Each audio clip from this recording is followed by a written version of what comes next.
Bonjour, Loïc Rago. Vous êtes situé sur la commune d'Onzin, dans la vallée de la Loire. L'exploitation s'appelle la ferme de la Cabinette. Nous sommes 3 associés, nous sommes en EARL, donc mes parents et puis moi.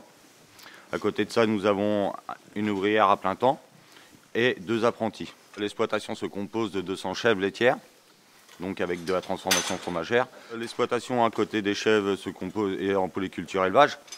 Donc elle se compose de 115 hectares de SAU, 80 hectares de culture de vente. Et après le reste, c'est les fourrages, donc en grosse partie 15 hectares de luzerne et des prairies permanentes.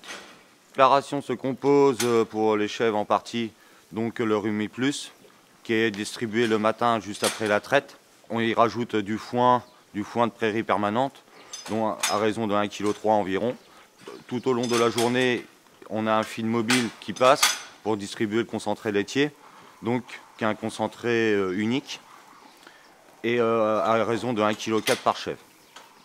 Ensuite, le soir, juste avant la traite, les chèvres ont leur foin de luzerne, ont du foin de luzerne normal, quoi. Sur l'exploitation, nous avons 2 races laitières, hein, la race alpine et la race sanenne. On est sur une moyenne de 3,5 litres à 4 litres de lait par jour par chèvre, donc ce qui fait environ 850 à 900 kg de lait par an.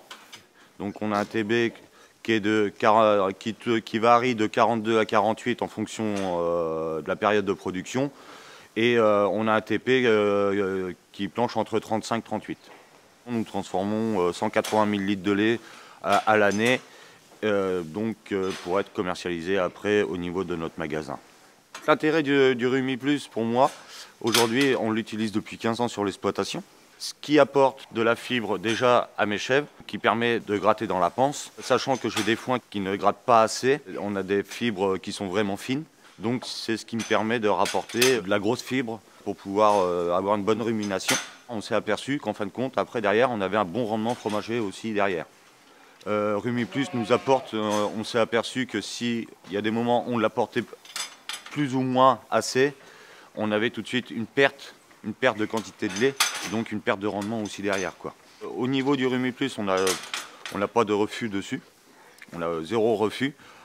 Si je leur donne pas avant la traite, je suis tranquille, je les retrouve aussitôt fini la traite, je les retrouve dans la botte. Hein. Même, elle pousse la barrière et je les retrouve dans la botte de Rumi Plus. Hein. C'est la première chose qu'elles font. Hein.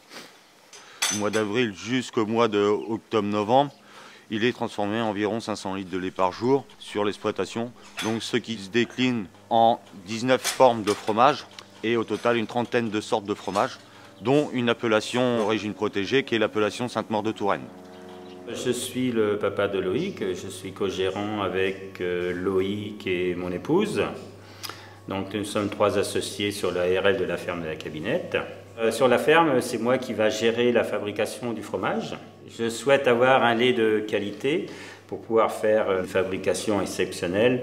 Avec Loïc, nous voyons assez souvent l'alimentation des chèvres.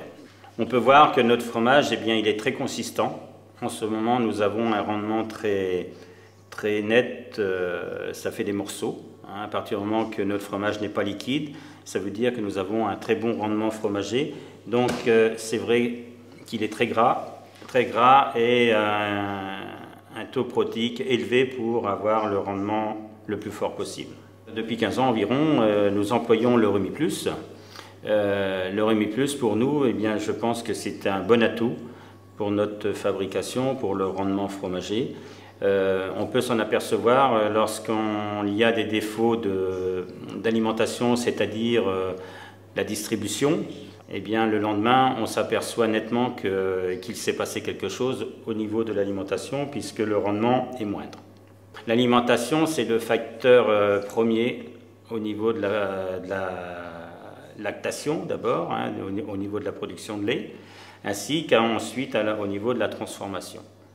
La première chose qu'on regarde le matin, avant de mouler, nous regardons si notre fromage est liquide. À partir du moment que notre fromage est liquide ou bien ferme, eh bien là, on peut dire qu'on peut faire un diagnostic au niveau de l'alimentation. Plus on donne plus on donne une alimentation riche en protéines, plus le rendement fromager est élevé. Ça améliore aussi l'équilibre avec la matière grasse, ce qui fait que notre fromage, eh bien, se maintient bien, a un bon goût, a un goût assez doux et ce qui va plaire beaucoup aux gens.